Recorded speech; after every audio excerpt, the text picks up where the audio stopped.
All right, guys, we are here at chapter 2. This is kind of one of the unique chapters in that we touch on it briefly, but don't spend a ton of time covering what I would call the macro level of HR. So we'll talk about that in just a minute. First, human resource strategy and planning. I've said this before.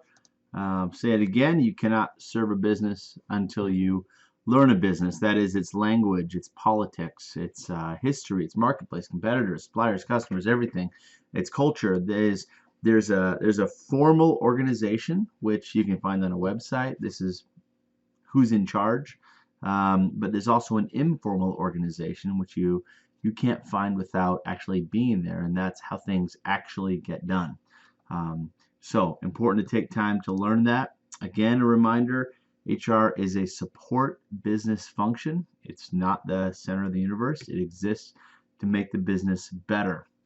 And finally, as I said, this is our introduction to macro level HR. It's going to be the introduction, the content, and the conclusion all in a few minutes.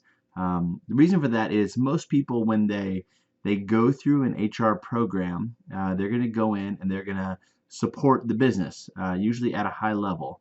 But the things we're going to walk through really quick are typically what you'd find in an HR manager role. The reason I want to cover it is because a lot of people will go into firms with somewhere between 50 and 1,000 people, and they are the HR department, or else you're an entrepreneur, or you run your own business, or it's a small business, and this then falls to you. So let's kind of go over the sequence here to start with. Strategy and strategic planning. Strategy, you can see the definition here, a plan that an organization follows for how to compete successfully, how to survive, and how to grow. So basically, this is what gives everybody a paycheck. We're going to follow this strategy, and it's gonna make money. Even if it's a not-for-profit, it's going to make money because you still have to pay bills. Strategic planning is the process by which that strategy is derived. So defining the strategy, allocating resources toward the strategy, deciding we're going to do A, we're not going to do B. That is strategic planning.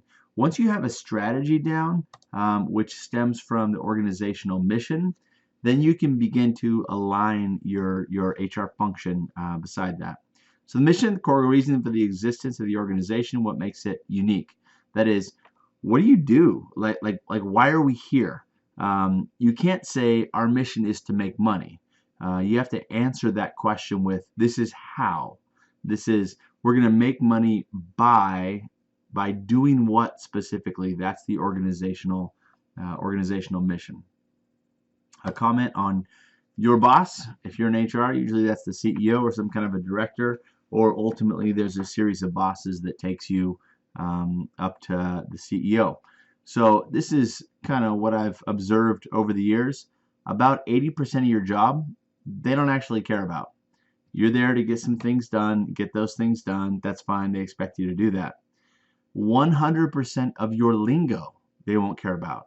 If you're an HR person and you say, we haven't covered this yet, but if you say the Family Medical Leave Act or the Civil Rights Act or an HR scorecard or the HR database or an onboarding system, they don't care. They don't know. They don't care. Usually CEOs, especially entrepreneurial CEOs, think Steve Jobs, Bill Gates, people like that, who have built a company, they got there kind of by making good decisions, a little bit of luck, maybe a lot of luck, and trusting their gut, not just the people around them. So in order to actually change anything, in order to get what you want done, you have to learn the language that they care about.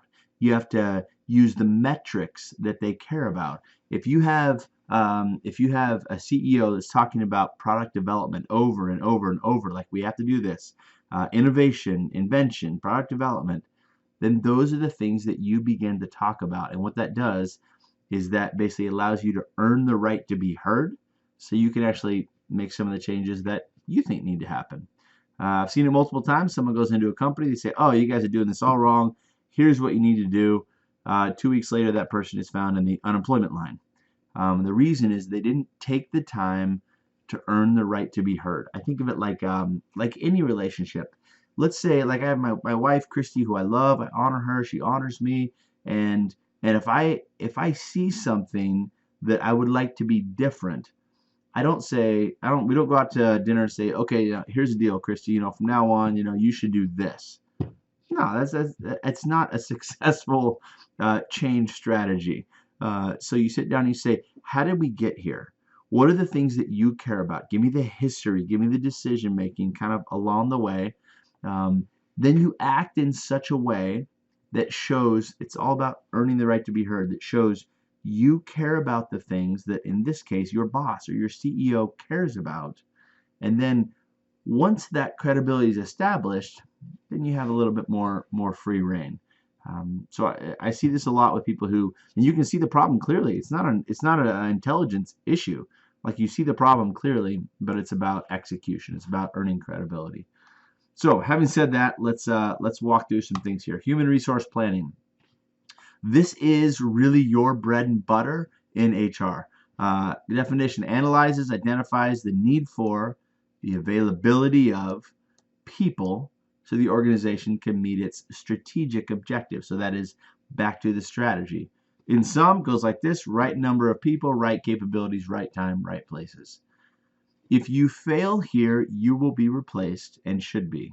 If you win here, you'll stay and you'll grow. This is, in many ways, the bread and butter of HR. It's not about the latest union contract. It's not about the latest grievance, the latest L&I case. It's about, do you have the right type of people in the right jobs, right place, right time? If you can do that, that's your bread and butter. You win. So how do we go about figuring this out as HR people? If you recall, on chapter 1, we took a look at that big, huge graph that looked at kind of the external context, the 7 different domains of HR, and HR activities there in the middle. This is kind of where that starts. We take a look at an environmental scan, a SWOT analysis. S and W, strength and weakness, those are internal to the company. That is, what do we do here that's really good? Like, what are we good at? And weaknesses, what are we not so good at? So how can we use those strengths to capitalize on opportunities, which is the external environment? And how do we limit our weaknesses so that we're not exposed by threats? So you have the top 2 are kind of the internal assessment, and the bottom 2 are kind of the external assessment. Standard protocol for a SWOT analysis. When you have that, you can actually begin what I would call the HR planning process. Part of that is succession planning. So the process of identifying a plan of the orderly replacement of key, important adjective there, of key employees. So if your CEO at your firm falls off a cliff and you don't have a plan for that person, or your director of finance, or your engineering lead, or whatever it is, and you say, well, gosh, I don't know what to do now, I suppose we should advertise, that's not going to go well. A succession plan is your resilience capacity. That is, if you lose any person at any point, a key player on your team, do you have a plan to replace them? So this is not everybody. You don't have to have a succession plan for everybody in the company, but people who are, back to the term we used earlier, like a core competency, or kind of the apex of your human capital. People come and go in organizations. Do you have a plan for everybody to leave? And what does that look like? So that's succession planning. Part of succession planning will depend on your forecast. That is, do you think that your employees, your turnover rate is going to go up? Do you believe that you're going to need less people? You're going to need more people?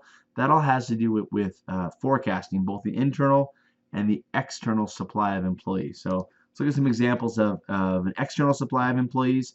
Who's moving to where your company operates, and who's going to leave? So a great example of this is airline pilots right now. I think the average age is, it's like 60 or late 50s, something like that. So they're getting pretty darn close to retirement age. So right now airlines are freaking out, saying, look, the external supply of employees needs to match needs to match what we need with retirees as well as a standard set of attrition, whatever that looks like, of turnover rate. So who's moving into the area, who's coming into the workforce, who's going into graduate schools or undergraduate institutions. Central is actually a really neat place for pilots. And so you have Alaska Airlines and Horizon and a lot of regionals staring at us going, you guys are the future, and we need you. So anyway, a lot of different areas and pieces of data that would affect the external supply of employees, but the bottom line is at a macro level, at an HR director level, at what's called a CHRO, or the Chief Human Resource Officer, this is what they're looking at, constantly saying, are we going to have enough people with the right kind of talent when we actually need them? In terms of an assessment, you can see this formula across the top here. What's our current staffing level? Who do we expect to leave? What do we expect to hire? That tells us what we have, kind of on the inside of the company. It's pretty straightforward. You analyze the inflows. Where can we get people from? Where are we getting people from? And the outflows. Where are people going? A lot of times, it's happened in my career when you promote somebody to a manager position or a director position, don't forget, you just made a vacancy. Like we have this idea that we kept this person, but in effect, in a lot of ways, we lost that person because they need to be replaced from wherever they were, whatever this particular skill set is.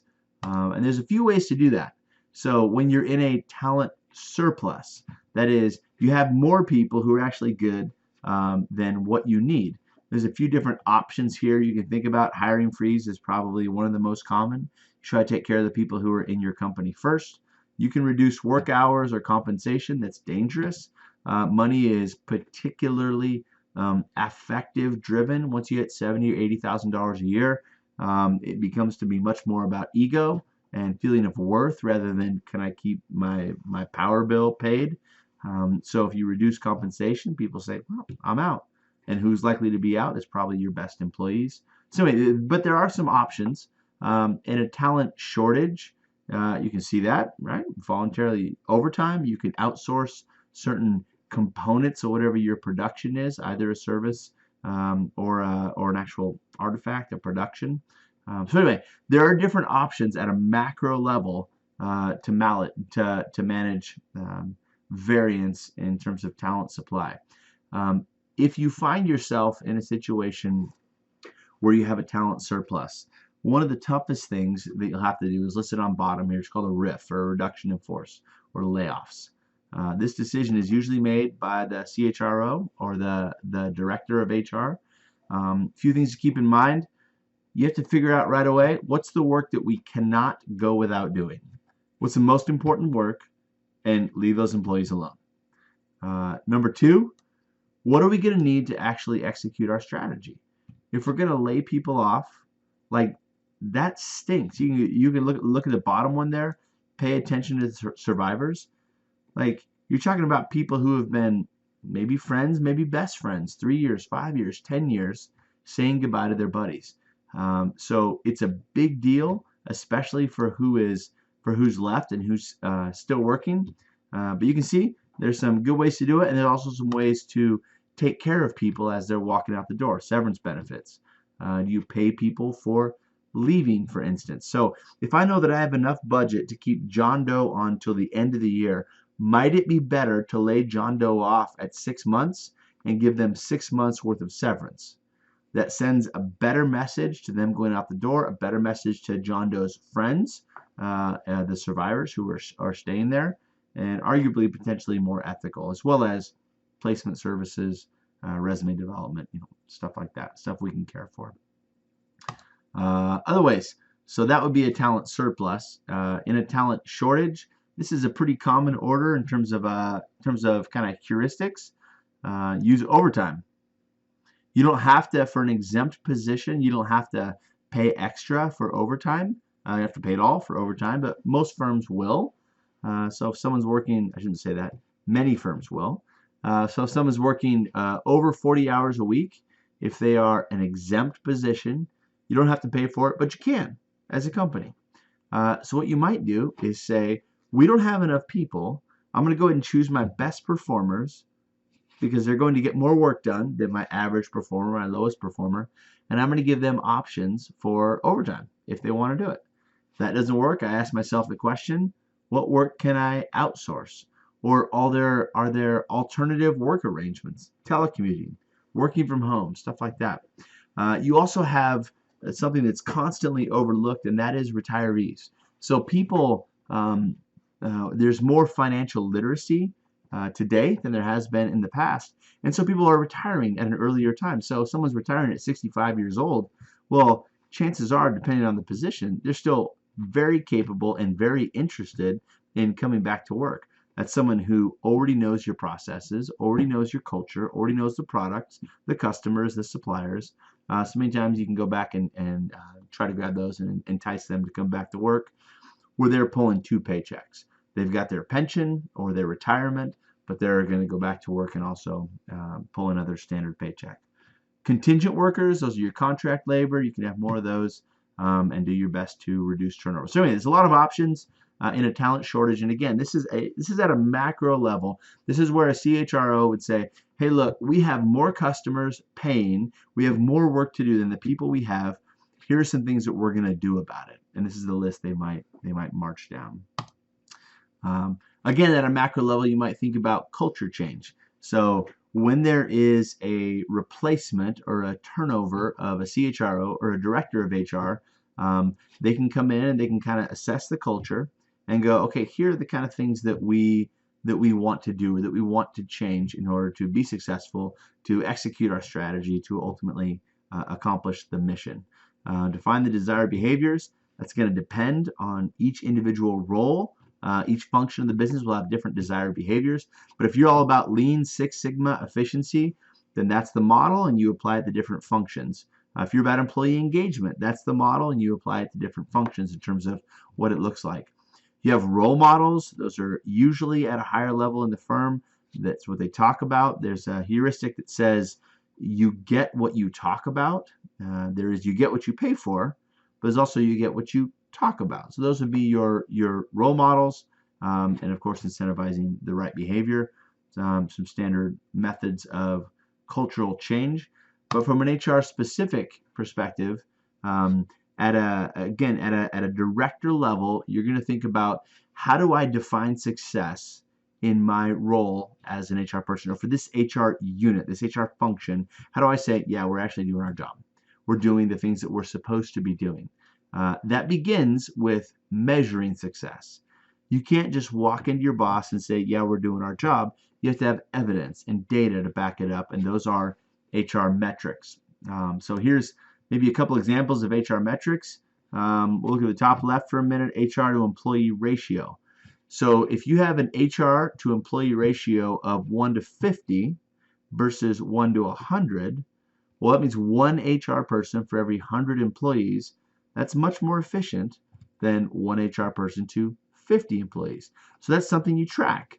As the population outside HR goes up and down, as the population within HR goes up and down, you track it and you show it and you say, here's our target, here's what we're moving toward. Total HR staff, expenses per FTE. I mean, there's a million different metrics you can use.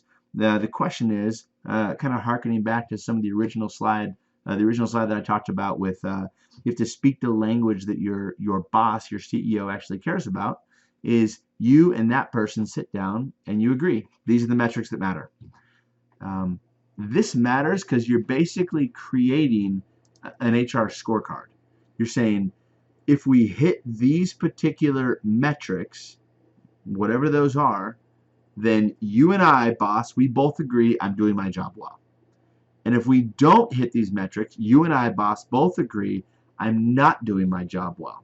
So in a sense, you're defining success of the HR function by whatever metrics like these that you ultimately settle on. That is a scorecard. Some people call it a dashboard. Some people call it metrics. I mean, there's a million different names for it. But in a sense, you're basically saying, my role is to run the HR function of the business. Here's how you and I both agree on running. This is what running it well looks like, or this is what running it poorly looks like. and that's the scorecard. So again, I'm not going to spend a ton of time on it. It's a very macro level discussion, but I kind of want us to be aware that there is, for the rest of the course, we're going to be thinking more to micro level. So that is employee rights and responsibilities, and how do we train and develop somebody? How do we hire them? What interview questions do we ask? Stuff like that. But there is this whole discipline that we're just kind of scratching the surface of right here. That's at when your shoulder is tapped and you're that person, or you're an entrepreneur or a manager at a smaller firm, so it ultimately falls on you. At some point, you have to be able to define, this is what we're trying to do. These are the behaviors that are going to make that happen. And then ultimately, here's how we're going to measure that. That is, these are the metrics. This is the scorecard that says, yeah, we're actually doing the right thing. And I think, as terms of a primer, that'll get us to where we want to go for macro level HR strategy in chapter 2.